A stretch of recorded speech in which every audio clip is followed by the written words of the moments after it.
Attention Commanders Nation.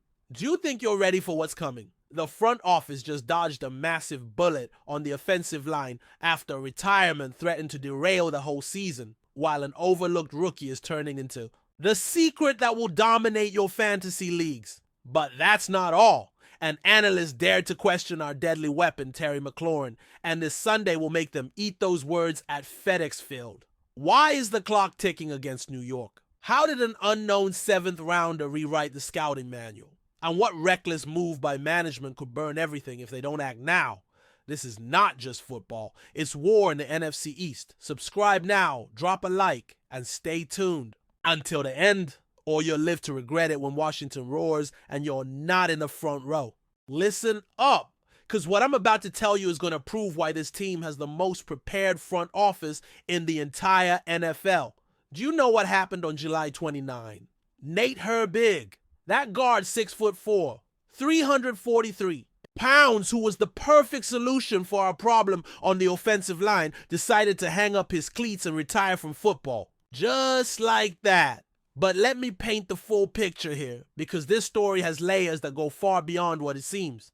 General Manager Adam Peters knew exactly what we needed. More muscle on both lines to go head-to-head with those Philadelphia Eagles. And when I say Peters had a master plan, I'm not exaggerating one bit. You see, after losing Sam Cosmi to an injury that would keep him out for most of the 2025 season, Peters moved like a master chess player. First, he brought in Laramie Tunsil, that 5-time Pro Bowl left tackle, who immediately elevated the whole unit's level. Then he drafted Josh Connerly Jr. in the first round, a right tackle with potential that scouts describe as generational. But here's the brilliance in Peters' strategy. Even if Connerly wasn't ready to start right away, we had last year's Andrew Wiley ready to take charge. And Wiley isn't just a right tackle. This man can also play guard, which means he could help compensate for Cosmi's absence. Do you see the versatility we're dealing with here? To fill that gap without Cosmi, Peters also had Brandon Coleman, that second-year lineman who showed bright flashes during his rookie season, and Nick Allegretti, a solid veteran who knows the system. It was a unit with 7 quality players. When Cosmi returned, boasting of versatility that few teams in the league can claim, there was just one small gap in this master plan. We didn't have a reliable backup center behind Tyler Biadasz. Michael Dida had played that role in 2024, stepping in when our starter had to miss a few games, but Peters knew we needed something better, something more substantial, and that's where Nate Herbig came in as the ideal candidate. Let me tell you this, at 6'4", 343 pounds, Herbig fit perfectly within Peters' philosophy of beefing up on both lines to compete physically with Philadelphia. But it wasn't just the size, it was the experience and the versatility that made him special. This guy had been through 3 different organizations, Eagles, Jets, and Steelers. He had racked up 30 starts in a 61-game NFL career. Those numbers don't lie, folks. And most importantly, he could play both guard and center, exactly what we needed for flexibility on the interior line. As a backup to Biadasz and general bolster to the interior line, Herbig seemed like the final puzzle piece. Peters had identified him as the perfect solution to complete his vision of an offensive line capable of physically dominating any defense in the NFC East. But here's the plot twist that nobody, and I mean nobody, saw coming. On July 29, when everything seemed to be falling into place, Herbig announced his retirement from football. Boom! Just like that, so unexpected. Now let me ask you this. What do you do when your perfect plan falls apart in July? Because that's exactly what happened to Peters. But here's the difference between an amateur organization and a world-class one. Peters didn't panic. Herbig joined that small but increasingly significant list of offensive linemen retiring before turning 30. We're talking about Connor Williams, who literally said "see you" in the middle of the 2024 season, leaving his team completely unprepared. Then came Frank Ragnow, that eternal All-Pro from the Detroit Lions who hung up his gloves. After last season, when he still had years of elite football ahead of him. What's happening with these young players deciding to retire in their prime? Some speculate it's due to the accumulated hits, others say it's because of family priorities. And then there are those who think money isn't a strong enough motivation compared to long-term health risks. But I believe what's fascinating here, what really sets Peters apart as a general manager, is that Herbig's announcement gave him enough time to regroup and seek alternatives. A mediocre general manager might have panicked and made desperate moves.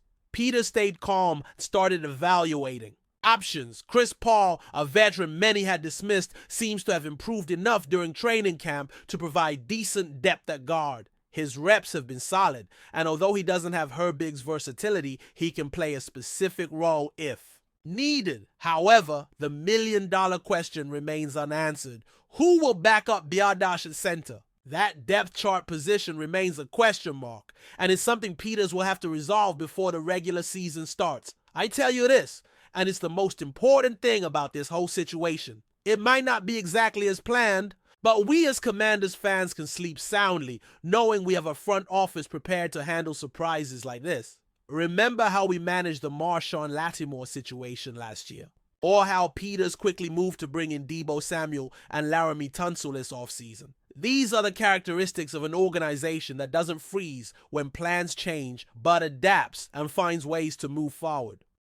And now comes the news that will completely revolutionize all your fantasy football teams. Remember when I told you the best opportunities come from the least expected places? Well, Jackery Bill Krosky Merritt just proved exactly that in the show. Most spectacular way possible. This 7th-round rookie went from being a complete unknown in fantasy circles to ranking 30th among running backs in Pro Football Focus's 2025 rankings. But let me tell you how he got here, because this story has more twists than a roller coaster, and every detail is pure dynamite.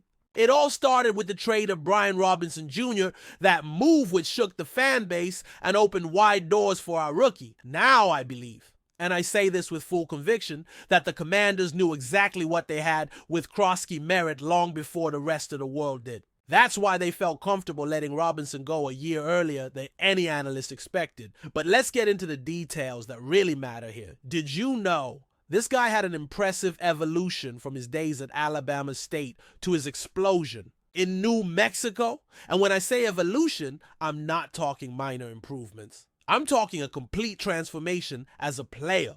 At Alabama State, Krosky Merritt was basically a power runner, breaking tackles but limited in the passing game and third down situations. But when he got to New Mexico, something completely changed. Coaches worked with him, not just on his running technique, but also on his skills as a receiver coming out of the backfield. The New Mexico numbers will blow your mind. 37.2% of his runs resulted in 1st and 10, and he broke off longs at a rate NFL scouts describe as absurdly high. But that doesn't tell the whole story. This young man also dramatically improved as a receiver with 34 receptions for 298 yards and 3 touchdowns in his final season. His brief stint in Arizona was controversial because some thought he wouldn't adapt to the system, but I believe that experience was crucial for his development. It taught him to quickly adapt to new offensive schemes, a skill he is definitely using now in Washington. At the Shrine Bowl, this young man showed what he's made of in a way that left all the scouts' jaws on the floor. 97 yards on 11 runs and 2 touchdowns. But those numbers don't tell the whole story. What impressed evaluators was his field vision, his ability to find holes other runners didn't see, and his explosiveness once he passed the line of scrimmage. Then came the combine, where Krosky Merritt really separated himself from the pack. He finished in the 80th percentile, or better in the 40-yard dash, 4.42 seconds, 10-yard split, 1.55 seconds, vertical jump, 36.5 inches, and broad jump, 10 feet 4 inches. Let me tell you, those aren't accidental numbers. Those are numbers of pure talent and elite athletic preparation. But here's what really has me excited about this guy. During preseason, Krosky Merritt not only climbed the depth chart, but literally soared to play ahead of Jeremy McNichols and Chris Rodriguez Jr., 2 established veterans who knew the system much better than him. Do you realize how extraordinary that is? A 7th-round rookie, someone many expected to be cut before the 53-man roster was formed, surpassing established veterans in a matter of weeks. That doesn't happen by accident. It happens because you have exceptional talent combined with a work ethic out of the ordinary. Jeremy McNichols, for example, is a 6-year veteran who has played for multiple teams and knows different offensive systems. Chris Rodriguez Jr. was a 6th-round pick last year that showed promising flashes during his rookie season. Krosky Merritt surpassing them both speaks volumes about his ability and potential. Now I believe his initial role will mainly be as an early down runner in Cliff Kingsbury's attack, but his pure talent makes him worthy of being among the top 32 running backs drafted in fantasy. And here's the secret that very few understand. Kingsbury historically uses multiple running backs in his system, which means there's room for Krosky Merritt to grow into his role. Kingsbury's attack is based on versatility and keeping defenses guessing. That means a running back like Krosky Merritt, who can contribute both running and receiving, has the potential to become a key piece of the system much faster than most think. And here's the part that's going to interest all fantasy managers. While everyone is debating the snap share in Washington, we know this team will do everything possible to keep the Giants and the rest of the league in suspense until game day. That uncertainty can create huge opportunities for those willing to take calculated risks. The resilience and determination of this kid were on full display throughout the process leading up to the Shrine Bowl. He arrived there not as one of the favorites, but as someone who had to prove he deserved a chance in the NFL. And not only did he prove he deserved that chance, but he stole the whole show.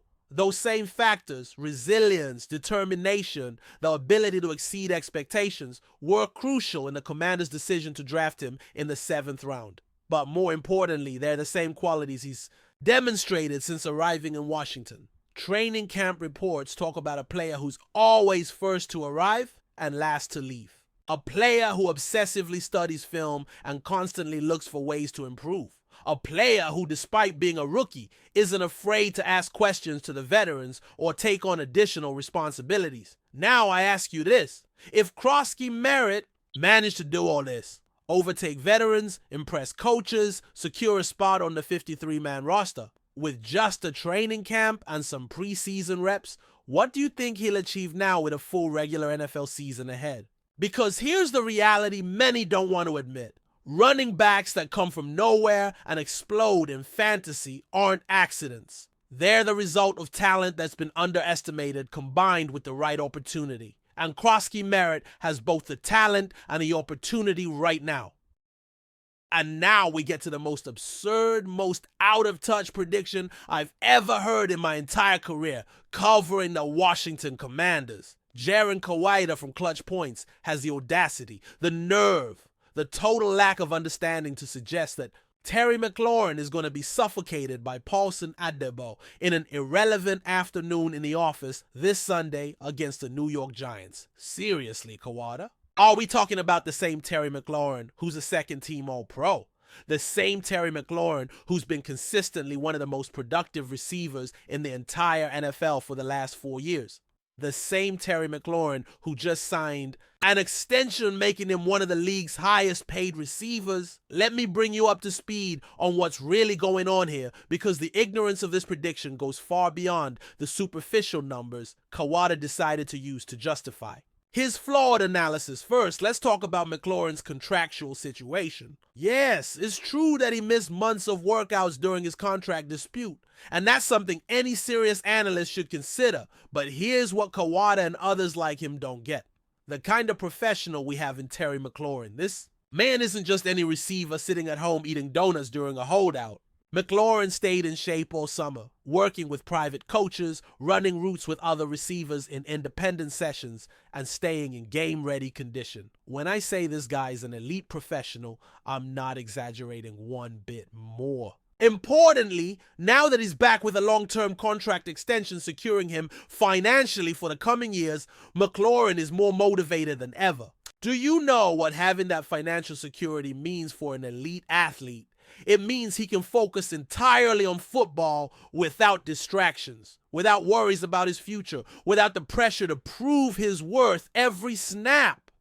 Now let's demolish, point by point, the supposed evidence Kawada uses for his ridiculous prediction. He says McLaurin has struggled against the Giants in the last 2 years, averaging only 48.8 yards per game in his last 5 meetings against New York. Sounds bad when you put it like that, right? But here's what Kawada conveniently forgets to mention or simply doesn't get. In the first game of last season against the Giants, we were in week 2. Do you know what else was happening in week 2? Jaden Daniels was still adapting to the speed of the NFL game. He was still learning to read elite defenses, still developing chemistry with his receivers, still adjusting to Cliff Kingsbury's offensive system. Is it fair to judge McLaurin's production based on a game where his rookie quarterback was still in learning mode? Of course not. But Kawada uses those numbers as if they were a real indication of McLaurin's level of play. In the second game against the Giants, the situation was completely different. By then, Daniels had found his rhythm, the offense was functioning at an elite level, and the victory was so overwhelming that we literally used McLaurin as bait to preserve his ankle issue. Why risk your star receiver when you already have the game in control and he's dealing with a minor injury? That's the decision of a smart coaching staff that understands the long-term health of their star players is more important than individual stats in a secured victory. But Kawada interprets that strategic decision as an indication that McLaurin couldn't produce against the Giants. And speaking of Paulson Adebo, the cornerback supposedly going to dominate our star receiver, let me give you some facts Kawada conveniently omitted from his analysis. Adebo only played 7 games for the Saints in 2024 due to a shoulder injury that kept him out for most of the season. Do you know what it means to be out for months with an injury? It means you're likely going to have some rust when returning to competitive action. It means your timing, physical condition, and confidence might be affected. And now he's on a new team with new teammates, learning a new defensive system. His 63.9 coverage grade on Pro Football Focus ranked him 85th among 222 qualified cornerbacks in 2024. 85th? Does that sound like someone who's going to dominate an all-pro receiver? To me, it sounds like someone who already has enough trouble defending average receivers, let alone Terry McLaurin. But here's what bothers me most about this poorly informed prediction. It's more likely that Deonte Banks will cover McLaurin most of the time, not Adebo. Banks is the Giants' #1 cornerback and will logically be assigned to the Commanders' #1 receiver. Banks had a decent rookie season in 2023, but faced some struggles in 2024 when teams began targeting him more frequently, and now he's going to face McLaurin with Daniels throwing the ball. I think Banks is going to have his hands full. I firmly believe McLaurin will play a much more prominent role in this game than in previous encounters against the Giants. Why? Because the circumstances are completely different now. First, Daniels is no longer a rookie trying to find his place in the league. He's a quarterback who ended last season playing at an MVP level and has had a full offseason to develop even more chemistry with McLaurin. When those two are fully synchronized, it's going to be a serious problem for any secondary. Second, Cliff Kingsbury's offensive system is now in its second year, which means players have a much deeper understanding of concepts, routes, and ways to attack different defensive coverages. McLaurin, being the smartest, the most technically sound receiver on the team, will be the main beneficiary of this increased familiarity with the system. Third, and this is crucial, McLaurin is now completely healthy and motivated after resolving his contract situation. No distractions, no worries about the future, no excuses. He's ready to show why the Commanders invested so much money in him. Now let me ask you this.